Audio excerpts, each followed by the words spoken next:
নমস্কার, আপনারা শুনছেন প্রবীণ শিল্পীদের দ্বারা পরিচালিত অনুভব 2.0 পডকাস্ট।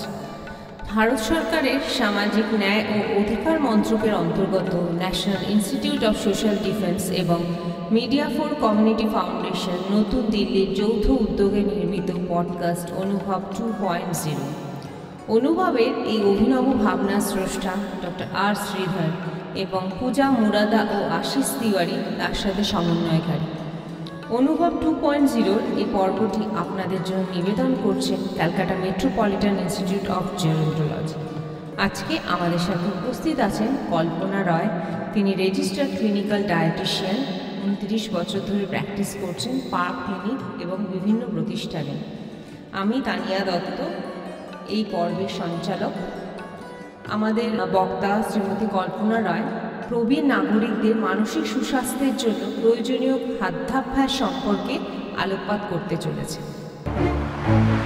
বরিষ্ঠ নাগরিক আমরা সবাই আছি তোমাদের সাথে, বরিষ্ঠ নাগরিক আমরা সবাই আছি তোমাদের সাথে। নতুন সূর্য উদয় হবে, আনন্দে জীবন কাটাবে, বরিষ্ঠ নাগরিক আমরা সবাই আছি তোমাদের সাথে।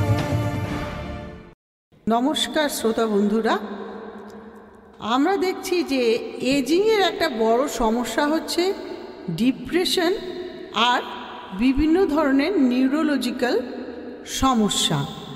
ডিপ্রেশন কেন হয়, কি হয়, এগুলো আমরা সবাই জানি। আমি সোজা একেবারে খাবারের ব্যাপারেই চলে আসছি যে কিভাবে খাবারের মাধ্যমে কিছুটা হলেও এই সমস্যা সমাধান করতে পারি। এছাড়া ডিপ্রেশনের জন্য যে আলাদা অন্যান্য কিছু প্র্যাকটিস আছে, সেগুলো আমরা কখনো আজকে যদি সময় থাকে অবশ্যই আলোচনা করব, অথবা অন্য আরও একদিন। তো আমাদের এই যে খনার নাম আপনারা সবাই জানেন। খনার একটা বচন আমার মনে পড়ছে যে ভুঁড়ি আর মুড়ি, মানে ভুঁড়ি মানে মিন্টুসে আমাদের ডাইজেস্টিভ সিস্টেম, মুড়ি মানে হচ্ছে আমাদের ব্রেন। ভুঁড়ি ঠিক থাকলে মুড়ি ঠিক থাকবে। এটা কিন্তু খনা এত বছর আগে বলে গেছেন। এখন রিসেন্টলি একটা রিসার্চের থেকে বের করা হয়েছে যে দ্য গাট ব্রেন কানেকশন, মানে পেট যদি ঠিক থাকে আমাদের এক কথায়, তাহলে ব্রেন ঠিক থাকবে। স্ট্রেস মানে আমাদের যে মনে যে চিন্তা ভাবনা, এগুলো অনেকটা ঠিক থাকবে। এইবারে আমাদের এই যে গাট অথবা এই যে পেটের আমাদের সারা শরীরেই অনেক বলে মাইক্রোবায়োমস থাকবে। এখন মাইক্রোবায়োমস কি? মাইক্রোবায়োমস হচ্ছে গুড ব্যাকটেরিয়া। আমাদের শরীরে মোর দ্যান 3 ট্রিলিয়ন এই মাইক্রোবায়োমস আছে। এই 3 ট্রিলিয়ন মাইক্রোবায়োমস কি?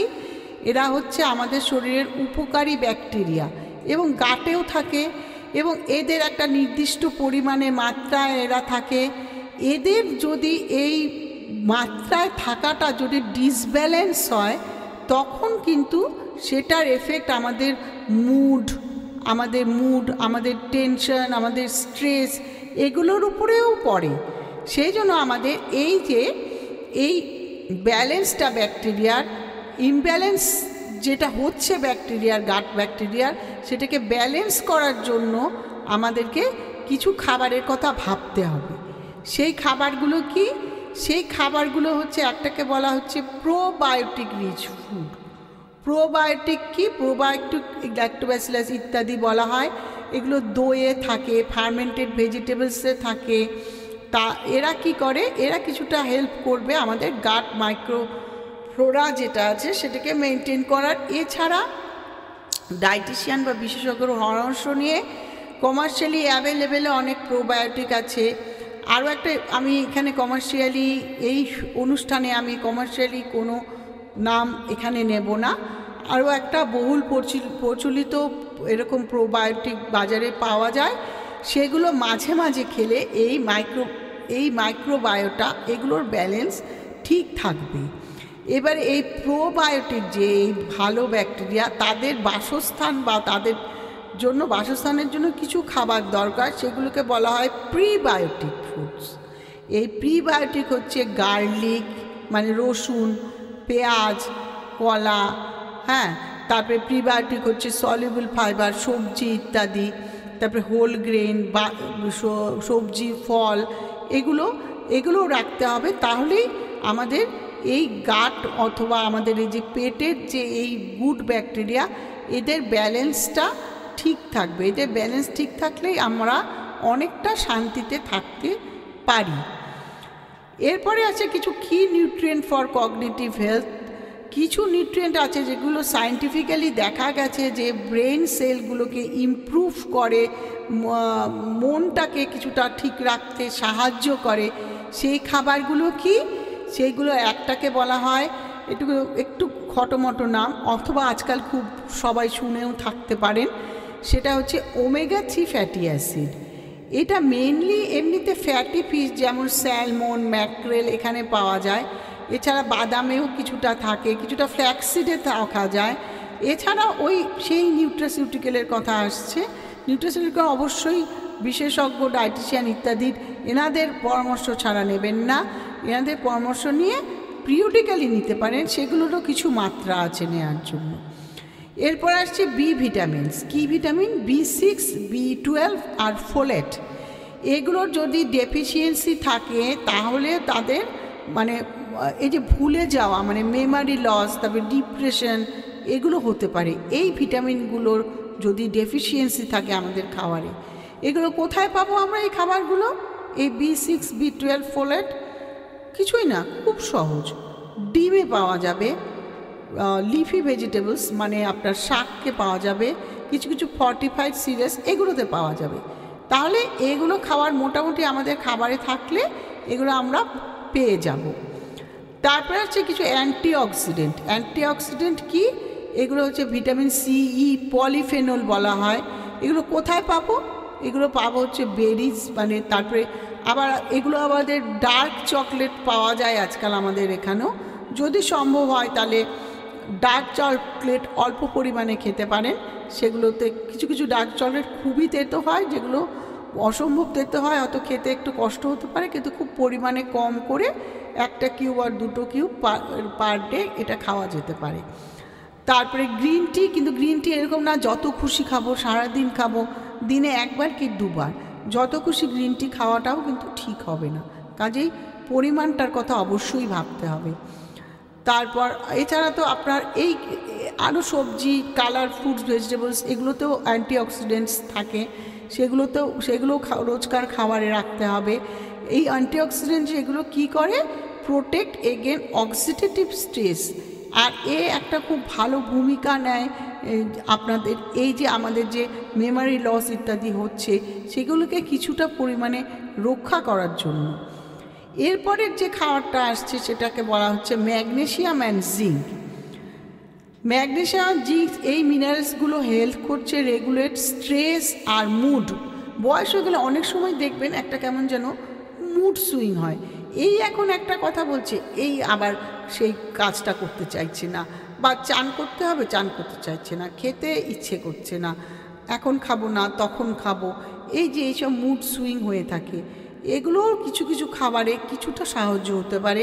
সেগুলো হচ্ছে বাদাম, নানান রকমের বাদাম, তবে সিডস, হোল গ্রেনস, এগুলোর সোর্স হচ্ছে গিয়ে এই ম্যাগনেসিয়াম আর জিঙ্ক। এবারে আসছি কিছু খাবার যেগুলো অ্যাভয়েড করলে বেটার মেন্টাল হেলথ হতে পারে।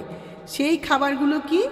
একটা হচ্ছে আল্ট্রা প্রসেস ফুড। আজকাল আমাদের বাজারে প্রচুর পরিমাণে রিফাইন্ড সুগার, আনহেলদি ফ্যাট, তারপর অনেক রকম এগুলো বাজারে পাওয়া যায়, এবং আমরা সবসময় সেই অ্যাডভার্টাইজও দেয় অনেক কিছু, সেগুলোর পেছনেই ছুটতে থাকি। সেগুলো কিন্তু আমাদের শরীরের ভেতরে কি করে? ইনফ্লামেশন তৈরি করে, আমাদের সেগুলোর পরিণামে আমাদের ডিপ্রেশন হতে পারে। কাজে খুব বেশি আল্ট্রা প্রসেস ফুডের থেকে আমাদের দূরে থাকতে হবে। কিন্তু আমরা কিন্তু এই আল্ট্রা প্রসেস ফুডগুলোই খেতে বেশি ভালোবাসি। কাজেই আমাদেরকে একটু চিন্তাভাবনা করে সেগুলো খাবারে, রোজকার খাবারে সেটার পরিমাণটাকে কমাতে হবে। তারপরে আসছে excess caffeine and alcohol. Coffee একটু খাওয়া ঠিক আছে, কিন্তু এক্সেস পরিমাণে যেন যা হয়। অনেকে আছে সারাদিন শুধু কফির উপরেই থাকতে চান, খাবার খাচ্ছেন না, কিছু খাচ্ছেন না, ও ভালো লাগছে না, একটু কফি খাই, বেশ চনমনে লাগবে, একটু কফি খাই। আর কিছু কিছু, সবাই না, অনেকেই থাকেন একটু ভাবেন যে সন্ধ্যের দিকে একটু অ্যালকোহল নিলে আমি অনেক ভালো থাকবো, আমার মুডটা ভালো থাকবে, আমার ঘুমটা ভালো হবে। এগুলো কিন্তু খুব ভুল ধারণা, একেবারেই ভুল ধারণা সেটা। হ্যাঁ, কাজে এইগুলো কিন্তু উল্টো কি হয়, উল্টো এই এক্সেস কফি আর অ্যালকোহল কিন্তু ঘুমটাকেও ডিস্টার্ব করে। আর ঠিকমতো ঘুম না হলেই আমাদের এই ব্রেনের যে সমস্যাগুলো সেগুলো বেশি হবে। আর বয়সে এমনিতেই ঘুমটা একটু কমে আসে, তাই না? তার মধ্যে যদি এগুলো বেশি করে খাওয়া যায়, সেখানে তো একটা মুড ইমব্যালেন্স, ঘুমের প্রবলেম এগুলো হবে। কাজে এগুলোকে অনেকটা পরিমিত করতে হবে, একদম না কমালেও না। একদম আমি বলছি না যে একেবারেই খাবেন না, কিন্তু সেটাকে একটা রেস্ট্রিক্টেড কোয়ান্টিটিতে রাখতে হবে। তারপরে আরেকটা খাবার আসছে যে গ্রুপের খাবার, সেটা হচ্ছে কি হাই সোডিয়াম ডায়েট।